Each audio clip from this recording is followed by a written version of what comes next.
열왕기하 10장 20절에서 31절 말씀. 예후가 바알을 위하는 대회를 거룩히 열라 하매 드디어 공포되었더라. 예후가 온 이스라엘에 사람을 두루 보냈더니 바알을 섬기는 모든 사람이 하나도 빠진 자가 없이 다 이르렀고, 무리가 바알의 신당에 들어가매 바알의 신당 이쪽부터 저쪽까지 가득하였더라. 예후가 예복 맡은 자에게 이르되 예복을 내다가 바알을 섬기는 모든 자에게 주라 하매 그들에게로 예복을 가져온지라. 예후가 레갑의 아들 여호나답과 더불어 바알의 신당에 들어가서 바알을 섬기는 자들에게 이르되 너희는 살펴보아 바알을 섬기는 자들만 여기 있게 하고 여호와의 종은 하나도 여기 너희 중에 있지 못하게 하라 하고, 무리가 번제와 다른 제사를 드리려고 들어간 때에 예후가 80명을 밖에 두며 이르되 내가 너희 손에 넘겨주는 사람을 한 사람이라도 도망하게 하는 자는 자기의 생명으로 그 사람의 생명을 대신하리라 하니라. 번제 드리기를 다하매 예후가 호위병과 지휘관들에게 이르되 들어가서 한 사람도 나가지 못하게 하고 죽이라 하매 호위병과 지휘관들이 칼로 그들을 죽여 밖에 던지고 바알의 신당에 있는 성으로 가서 바알의 신당에서 목상들을 가져다가 불사르고 바알의 목상을 헐며 바알의 신당을 헐어서 변소를 만들었더니 오늘까지 이르니라. 예후가 이와 같이 이스라엘 중에서 바알을 멸하였으나 이스라엘에게 범죄한 느밧의 아들 여로보암의 죄 곧 베델과 단에 있는 금송아지를 섬기는 죄에서는 떠나지 아니하였더라. 여호와께서 예후에게 이르시되 내가 나보기에 정직한 일을 행하되 잘 행하여 내 마음에 있는 대로 아합 집에 다 행하였은즉 내 자손이 이스라엘 왕위를 이어 4대를 지내리라 하시니라. 그러나 예후가 전심으로 이스라엘 하나님 여호와의 율법을 지켜 행하지 아니하며 여로보암이 이스라엘에게 범하게 한 그 죄에서 떠나지 아니하였더라. 여러분, 우리 대한민국에 가장 많은 범죄 유형이 뭘까요? 그건 사기죄입니다. 거짓말로 다른 사람 속이는 이 죄 말이에요. 거의 매일 뉴스에 단골 메뉴로 올라오는 게 각종 사기죄, 여러 영역에서 벌어지고 있는 남을 속여서 뭔가 이득을 취하는 이 사기죄 가장 많은 것 같아요. 그런데 이제 남을 속여서 사기를 치는 사람을 일컬어서 뭐라고 부르지요? 사기꾼. 결코 좋은 단어 아닙니다. 그런데 이 사기꾼들이 어떤 공통점을 가지고 있어요. 그게 뭔가 겉은 번지를 해요. 근데 속은 시커매요. 그러니까 한마디로 겉과 속이 다른 거지요. 겉으로 보면 항상 사기꾼들은 그럴듯해 보입니다. 그럴듯해 보여야 사람들이 믿어주고 속아 넘어가지 않겠어요? 겉으로 보면 대단히 열심도 있고 성실하게 보이고 최선을 다하는 것 같고 그래요. 그런데 이건 다 보이기 위한 거예요. 동기는 따로 있어요. 사람들을 속이기 위한 동기지요. 그리고 또 이 사람들은 한 가지 공통점이 더 있습니다. 자기를 자꾸 과장합니다. 과장해요. 자기를 자꾸 포장을 해요. 치장을 해요. 이것도 마찬가지 동기예요. 보이기 위해서 그러는 거예요. 진심은 아니에요. 보이기 위해서. 그러니까 이 사람들은 보기와는 달리 다른 생각을 갖고 있어요. 우리하고 생각이 달라요. 다른 동기로 움직이는 사람들이 사기꾼들입니다. 제가 일전에 집안일 무슨 일이 있어서 어떤 사람에게 그 일을 맡긴 적이 있어요. 목사가 세상 일을 압니까? 그래서 맡겼는데 처음엔 참 열심히 있고 친절하고 그래요. 참 감사했지요. 근데 시간이 흘러갈수록 보니까 이 사람이 말과 행동이 안 맞아요. 다른 거예요. 나중에 알고 보니까 동기가 딴 데 있더라. 한마디로 돈이 목적이었습니다. 돈이 목적. 여러분, 하나님은 사람의 중심을 보시지 않습니까? 근데 우리는 인간인지라 그 중심이 보이지를 않아요. 보이질 않으니까 뭐 속을 수밖에 없지 않겠어요? 자, 그런데 더 골치 아픈 게 있어요. 더 골치 아픈 건 다른 사람이 나를 속이는 것도 이것도 참 안 된 일이지만, 그래서는 안 되지만 더 좀 골치 아프고 해결이 어려운 사기가 하나 더 있습니다. 자기가 자기에게 속는 이런 일, 자기가 자기에게 속아요.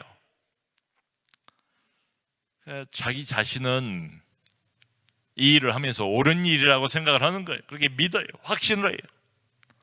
자기는 이렇게 행하면서 하나님이 일을 한다, 자부심 맞아가지고 또 그렇게 표방을 합니다.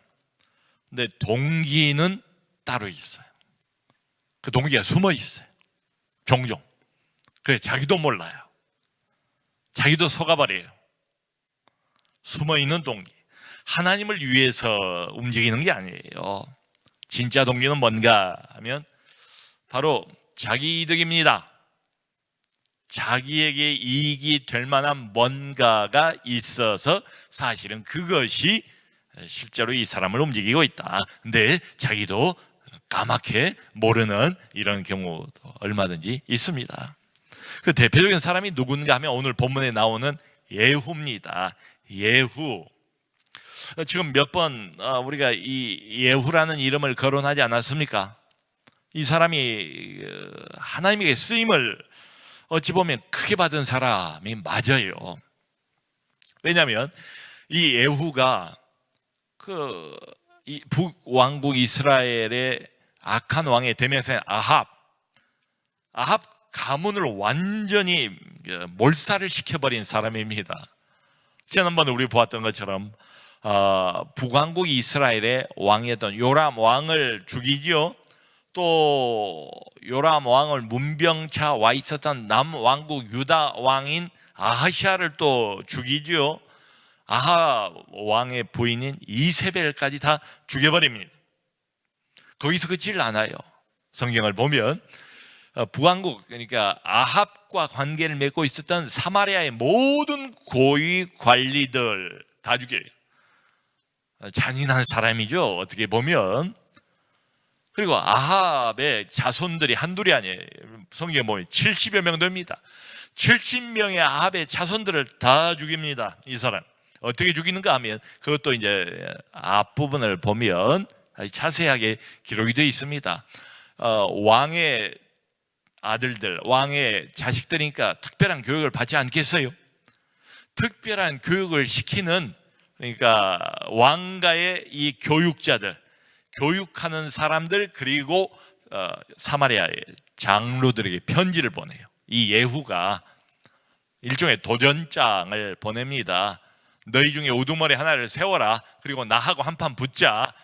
한번 싸워보자 라고 도전장을 보낸 거예요. 이미 북왕국 아합, 남왕국 요람 다 처리하고 난 다음에 말이죠. 그랬더니 이 사람들이 그 편지를 받아서 부들부들 떱니다. 힘이 두려워했대요.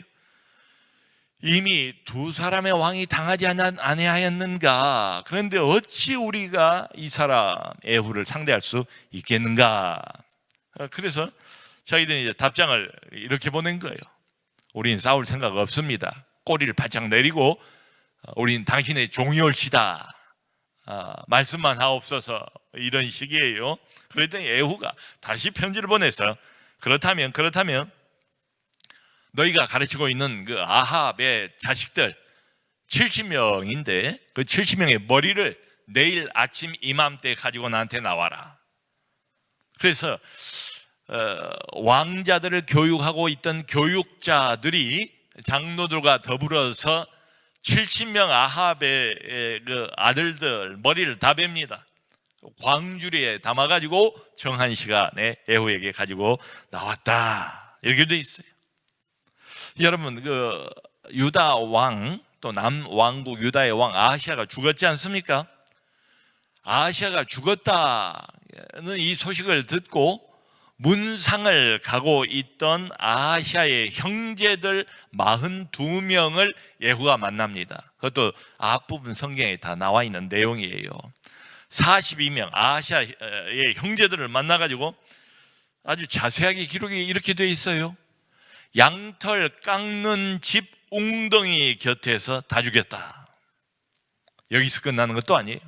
아주 철저한, 말하자면 피바람이 봅니다. 아합 가문 전체에, 아합 집안 전체를 다 멸절시켜버려요. 철저한 숙청 작업을 벌이는데요, 아합과 관계있던 친구들 다 없애고 고위 관리들 다 없앱니다. 죽입니다.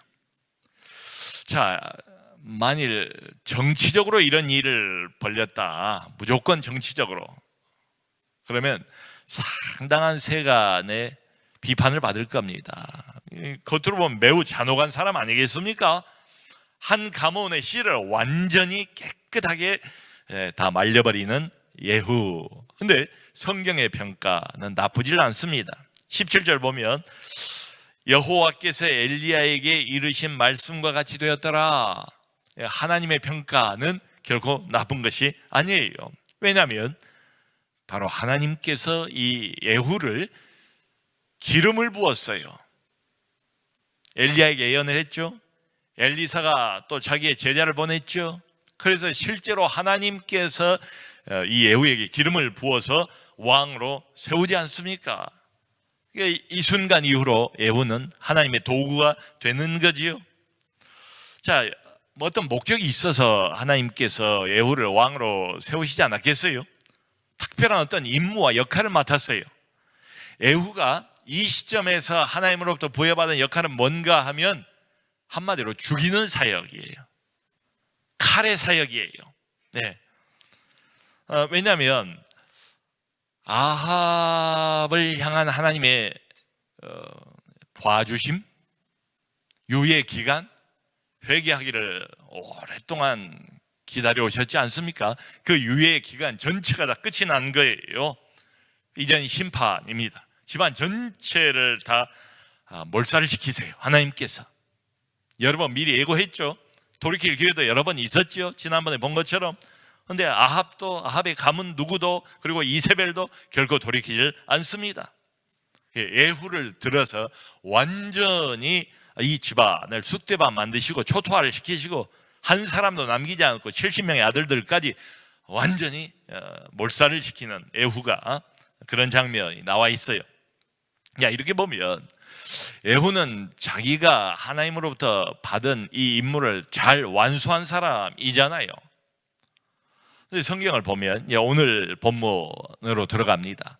거기서 끝나는 것도 아니에요. 아합 가문을 이제 다 숙청하고 다 죽이고 자식까지 다 씨를 말리고 그랬어요. 거기서 끝난 것도 아니고 한 가지를 더 합니다. 예후가 거짓말 하나를 해요. 이스라엘 백성들 전체를 대상으로 해서 한 가지 거짓말, 속임수를 씁니다. 그게 뭐냐면 바알 우상, 지금 이 바알 우상 때문에 하나님이 대단히 섭섭하고 또 화가 나신 것 아니겠어요? 이 바알 우상을 위한 전국 대회를 엽니다. 이게 뭐 어떤 지역에서 사마리아 수도에서 국지적으로 여는 대회가 아니에요. 거국적으로 온 이스라엘 통틀어서 대대적으로 홍보를 하면서 뭐라고 말하는가 하면 18절을 보니까 아합은 바알을 조금 섬겼지만은 나는 많이 섬길 것이다. 나는 바알을 섬기는 사람이다. 아합보다 훨씬 더 내가 바알을 적극적으로 많이 섬길 것이다 라고 선언을 해요. 그리고 대회를 열어요. 이 거짓말이죠. 그래서 전국 여기저기에 흩어져 있던 모든 바알 선지자들을 다 한 곳으로 모읍니다. 바알 섬기는 제사장들도 다 한 곳으로 다 모읍니다. 그리고 바알 산당에다 이 사람들을 집어넣어요. 근데 그 중에는 또 여호와를 섬기는 여호와의 종들도 섞여 있었던 것 같아요. 어떤 이유로든지 뭐 호기심이든지 뭐든지 그 여호와를 섬기는 여호와의 종들은 따로 골라내요. 밖으로 다 내보내요. 그리고 난 다음에 여기 성경을 보면 특별 정예병, 그러니까 호위병, 왕의 호위병, 그러니까 얼마나 무예가 출중한 사람들이겠어요. 그리고 군대 지휘관 80명을 들여보내서 다 죽입니다. 하나도 남기지 말고. 만일에 하나라도 살려놓으면 그 사람의 목숨을 너의 목숨으로 대신할 것이다, 이렇게 엄포를 놓으면서까지 말이죠. 다 죽여요. 바알 선지자들, 바알 제사장들 완전히 몰살을 시킵니다. 그리고 곧 이어서 바알의 목상을 다 부셔버리고 불사르고 바알의 그 거대한 아합 이전부터 만들어 왔던 그 거대한 바알 산당도 다 헐어서 변소로 만들어 버렸대요. 그야말로 완전히 발로 짓밟고 조롱하고 그야말로 비참한 이런 지경으로 바알과 바알의 산당이 전락해버린 장면 아니겠어요? 여러분, 북왕국 이스라엘은 계속 우상만 섬겨왔던 나라예요. 여기까지 종교 개혁이 간혹 있긴 했지만 이처럼 철저한 종교 개혁이 있어 본 적이 없어요. 북왕국 이스라엘은 매우 드문 그런 사건입니다. 그러니까 하나님께서 에후를 보고 칭찬을 하실 수밖에 없지요. 아까 우리가 읽었던 30절이 그 말입니다. 예후에게 이런 말씀을 하세요. 너는 내 마음에 들도록 아합의 가문을 잘 처리했다. 아합의 가문을 내가 속 시원하고 통쾌를 느낄 정도로 다 처리해버렸다. 바알 제사장 선지자까지 다 처리를 했으니 하나님이 만족스러우신 것 같아요. 그래서 상을 내리시겠대요. 너의 4대 자손까지 이스라엘의 왕위를 지키게 될 것이다. 에후를 포함해서 에후 왕조가 북이스라엘에서는 가장 오래 살아남습니다. 5대까지 가요. 무려 89년이라는 장구한 세월 에후 가문이 북이스라엘을 지배를 하게 됩니다. 하나님의 보상이, 그러니까 하나님으로부터 실제로 잘했다는 칭찬도 받고 인정도 받고 그리고 실제로 보상도 5대째 왕가의 가문으로서 모든 영광을 에후 가문이 누리게 되죠.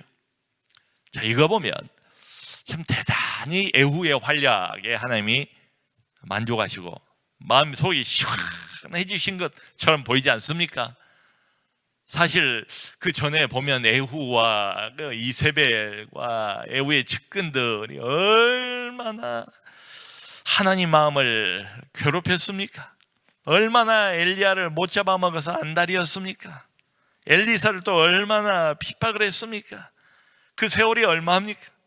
에후를 통해서 이 모든 걸 아주 청소하는 것처럼 깨끗하게 다 척결해 버리세요. 하나님 마음이 시원해지신 것 같아요. 이 칭찬을 들어보면 언뜻 다윗이 생각나지 않습니까? 저는 내 마음에 합한 사람이다. 내 마음에 쏙 든다. 그런데 다윗하고 예후가 결정적인 차이가 하나가 있어요. 그게 중요해요. 그게 오늘 본문의 메시지예요. 결정적인 차이, 치명적인 차이가 하나 있다. 그게 바로 29절이에요. 29절 보면 에후가 잘했대요. 모든 걸 다 하라는 대로 했어요. 시키는 것 이상으로 한 것처럼 보이기도 해요. 근데 29절 보니까 에후가 이스라엘에게 범죄하게 한 느바세 아들 여로보암의 죄, 곧 베델과 단에 있는 금송아지를 섬기는 죄에서는 떠나지 아니하였더라. 자, 여러분, 에후의 이런 대단한 활약, 하나님의 도구 아닙니까? 하나님이 귀하게 쓰실만 하지 않습니까? 하나님이 휘두르는 칼 아닙니까? 에후는 오늘 본문에서는 적어도. 근데 29절을 만나게 돼요. 정말 하란 대로 잘 임무를 완수했는데 뒤끝이 안 좋아요. 말하자면 여로보암 1대 북이스라엘 왕이었던 여로보암의 죄, 단과 베델에다가 만들어 놓았던 금송아지의 그 죄에선 떠나지를 않았대요. 이게 다윗하고 결정적인 차이예요. 여러분, 다윗이 인간이기 때문에 교만을 떨어서 범죄한 적도 있어요. 자신의 정욕에 끌려서 범죄한 적도 있어요. 근데 다윗은 단 한 번도 다른 신에게 눈길을 줘본 적이 없습니다. 그럼 솔로몬하고도 달라요. 어떤 유다의 왕, 북왕국 이스라엘 왕하고도 다른 점 하나가 있다면 다윗은 평생 오직 한 분, 하나님만을 참신으로 주인으로 섬겼던 사람이에요. 그런데 예후는 아니에요. 이게 결정적인 차이예요. 그렇게 하나님의 명령에 순종해서 칼을 휘둘러서 하나님의 마음을 시원하게 해드린 예후 같은데 이 19절에 딱 부딪히면 이런 생각이 들어요. 이건 뭔가? 이건 뭐란 말인가? 이걸 어떻게 해석해야 되는가? 일종의 반전이죠. 반전. 안 그렇습니까? 자, 그러면서 지금까지 예후가 했던 업적들이 있잖아요. 예후가 이루었던 성취들이 있잖아요. 그게 다 거슬러서 다시 생각이 되기 시작하는 거예요. 말하자면 이 29절로 하여금 예후가 해놓았던 모든 하나님 편에서의 일, 소위 하나님의 일, 그 업적, 그 성취가 의심스러워지기 시작하는 겁니다. 그러니까 이런 질문이에요. 도대체 예후가 왜 종교 개혁을 벌였을까? 왜 아합과 아합의 가문을 다 멸절시켰을까? 예후가 왜 전 이스라엘 국민을 대상으로 거짓말까지 해가면서 바알 숭배자들을 다 몰살을 시켰을까? 거기에 대한 의심이 드는 거예요. 과연 그것이 순수하게 하나님을 위해서였을까? 하나님의 백성 공동체의 회복을 위해서였을까? 이스라엘의 영적 회복을 위해서였을까? 이런 질문. 한마디로 예후가 잔인하게 칼날을 휘두른 동기가 실제로는 뭘까? 진짜 동기 말이에요. 여기에 대한 의심이 들어와요. 겉으로는 하나님 편에 선 사람처럼 보이지 않아요. 하나님의 도구 맞는 것처럼 보여요. 그래서 여기 16절에 여호나답이라는 당대 가장 존경받는 경건한 사람을 만나서 예후가 큰 소리를 치는 장면이 나와요. 뭐라고 말하는가 하면 여호나답 앞에서 여호와를 위한 나의 열심을 보라 이렇게 말해요. 자기도 그렇게 믿고 있었던 거예요. 자기의 이런 행위들을 종교적으로 정당화하는 말 아니겠어요? 여호와를 위한 나의 열심을 보라. 얼마나 자신만만합니까? 얼마나 당당해 보입니까? 그러니까 겉으로는 예후가 하나님 편이에요. 겉으로는. 그런데 이게 29절 또 그 이후를 보면 예후가 하나님의 일을 벌이는 진짜 동기가 따로 있다. 여러분, 이게 중요합니다. 여기 우리가 좀 머물러서 한참 좀 묵상을 해야 될 것 같아요. 내 사역을, 내 자신에 대해서 하나님 앞에서의 내 역할, 내 위상을 좀 묵상해 볼 필요가 있지 않은가? 한마디로 예후가 이런 일을 벌인 것은 하나님 때문이 아니에요. 그 동기가 나 때문입니다. 자기를 위해서예요. 이게 여로보암의 죄에서 떠나지 않는 예후의 진짜 이유입니다. 여로보암이 왜 맨 위에 단 그리고 베델 밑에 그 두 장소에 금송아지를 만들어 놨을까요? 백성들의 마음을 붙잡기 위해서예요. 백성들이 경계선을 넘어서 남쪽 유다 예루살렘으로 가서 경배를 드릴까 봐서 거기다가 산당을 만들어 놓고 금송아지를 세워 놓고 이게 바로 여호와다, 여기다 절하면 된다, 굳이 예루살렘까지 갈 필요가 없다, 이런 거 아니겠어요? 그러니까 백성들의 마음을 붙잡는 일이 1순위라 이 말이에요. 하나님의 마음을 얻는 일이 1순위가 아니에요. 우선순위가 달라요. 그러니까 두려워하는 건 뭔가 하면 기득권을 상실해버리고 왕으로서의 권력을 잃어버릴까, 권력의 누수 현상이 올까, 그게 두려워서 백성들의 발걸음을 묶어놓는 행위 아니겠습니까? 그리고는 자신이 왕의 자리에 이제 올라왔어요. 이 왕으로서 권력을 행사하는데 방해가 되는 모든 사람들은 그게 이제 아합의 가문인 거예요. 아합과 관련된, 아합이 기득권 세력 아니었습니까? 오랫동안 이스라엘 왕국을 통치하지 않았습니까? 그러니까 모든 아합과 관계된 자들 후환을 남기지 않도록 다 죽인 겁니다. 한마디로 이거예요.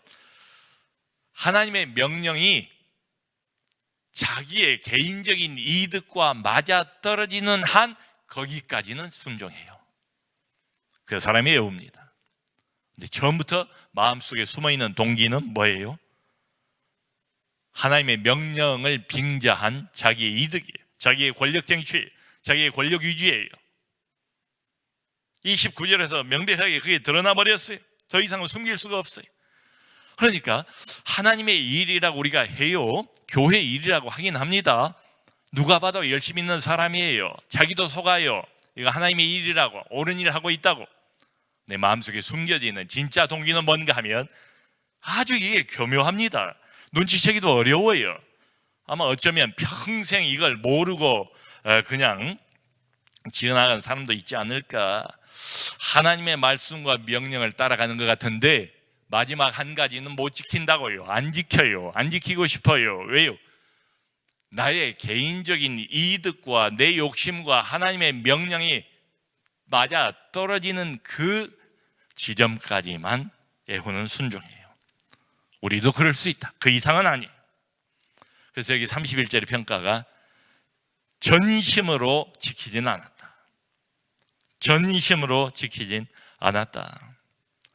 사랑하는 성도 여러분, 그래서 우리 교회 일꾼, 하나님 손에 들려서 쓰임을 받는 하나님 일하는 사람들은 항상 동기를 점검할 필요가 있다. 나의 열심을 보라. 열심이 문제가 아니고 당신은 무슨 동기를 가지고 그 일을 하고 있습니까? 이 질문이 나와야죠. 왜 자기 동기를 살피는 게 중요한가 하면 자기도 속기 때문에 그래요. 종종 자기도 속아요. 나도 몰라 잘.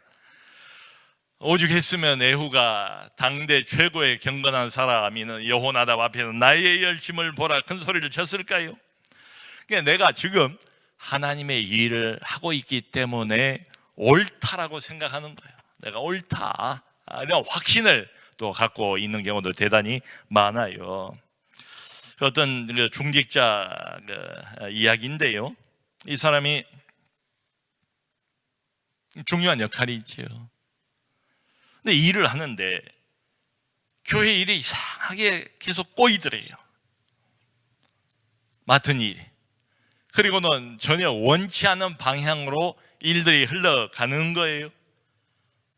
그러니까 아무래도 내 안에서 갈등이 생기지요. 다른 사람하고 또 이렇게 자꾸 부딪히기도 하고 갈등이 증폭이 되더래요. 그래서 믿는 사람이고 또 하나님 일을 하는 사람이니까 당연히 기도하겠지요. 하나님 앞에 엎드리겠지요. 하나님의 도우심을 구하겠지요. 간절히 하나님을 바라보면서 도우심을 구했대요. 근데 정말 하나님의 은혜로 성령께서 하늘로부터 빛을 비춰주더래요. 말하자면 성령이 자기 마음을 조명을 해주시더래요. 서치라이트로 비추는 것처럼 비춰주시더래요. 근데 뭘 비춰주시는가? 뜻밖에도 전혀 생각하지 못한 뜻밖에도 자기 내면의 진짜 동기를 하나님의 성령께서 비춰주시더래요. 보니까 하나님 때문에 내가 이 일을 하는 게 아니더래요. 그게 문제의 핵심이었대요. 그걸 하나님이 지적하신 거예요. 그래도 다행이죠. 그걸 깨닫고 돌이켰으니까. 자기 욕심이더래요. 자기 욕심. 하나님의 일 자체가 자기 업적이 되어 있더래요. 교회 일 자체가 자기의 성취가 되어 있더래요. 이미. 여러분, 그러므로 하나님의 일에서 가장 중요한 것은 열심이 아니에요. 열심 필요합니다. 열심히 있어야죠. 열심 없는 사람을 하나님이 어떻게 쓰겠어요? 근데 열심보다 더 중요한 거, 열심보다 더 우선적인 건 뭔가 하면 그 사람이 동기입니다. 마음속에 진짜 동기가 뭐냐? 그러므로 사랑하는 성도 여러분, 하나님 일을 하면서 이 일에 먼저 초점을 맞추시면 안 돼요.